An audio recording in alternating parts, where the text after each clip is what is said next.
एक और बड़ी खबर है, टीवी 9 से बोले नॉर्दर्न रेलवे के सीपीआरओ हिमांशु शेखर, प्लेटफॉर्म बदलने का कोई अनाउंसमेंट नहीं। सीपीआरओ का कहना है फुटओवर ब्रिज पर हुआ हादसा, यात्री के पैर फिसलने से यह हादसा हुआ, ये सीपीआरओ कह रहे हैं। हादसे की जांच शुरू हो गई है। सीपीआरओ हिमांशु शेखर उपाध्याय से टीवी 9 संवाददाता आनंद पांडे ने बात की है। हिमांशु जी, फाइनल वर्जन क्या है रेलवे का? आखिर ये हादसा कैसे हुआ और कैसे इतने लोगों की जान गई? देखिए सर, प्राथमिक तौर पर हमें ये पता चला है कि जो अभी दुखद घटना ये कल रात में हुई है, इस दौरान नई दिल्ली रेलवे स्टेशन पर प्लेटफॉर्म नंबर 14 पर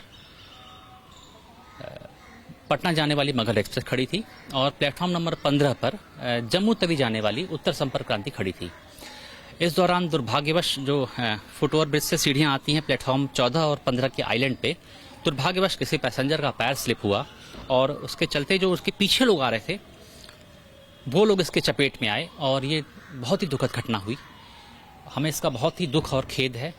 बाकी डिटेल्ड एनालिसिस के लिए, डिटेल्ड फैक्ट फाइंडिंग के लिए HAG level, higher administrative grade level की अधिकारियों की कमेटी बनाई गई है, जिसने अपनी जांच शुरू भी कर दी है।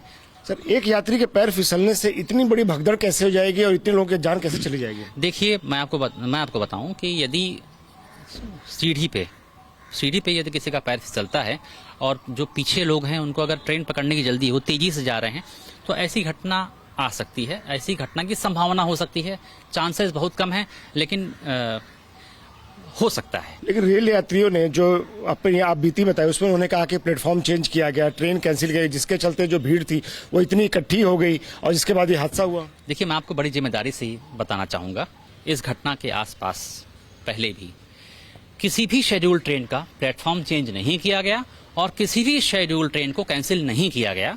ये अफवाह है। मैं फिर से अपील करता हूँ, किसी अफवाह पर ध्यान न दें। वीकेंड का समय था, सबको पता था कि भीड़ इकट्ठे होगी। उस भीड़ को मैनेज करने के लिए सुरक्षा कर्मी उतने संख्या में तैनात नहीं थे। देखिए, मैं आपको बताऊं, सुरक्षा कर्मियों की तैनाती की गई थी, लेकिन कहां चूक हुई, क्या गलती हुई, क्या टेक्निकल फॉल्ट था, क्या प्रैक्टिकल एस्पेक्ट में कहीं कोई चूक हुई, क्या हुआ, जो भी चीज है उसकी इंक्वायरी चल रही है। तो अभी हम किसी भी चीज के निष्कर्ष पे पहुंचना ठीक नहीं होगा।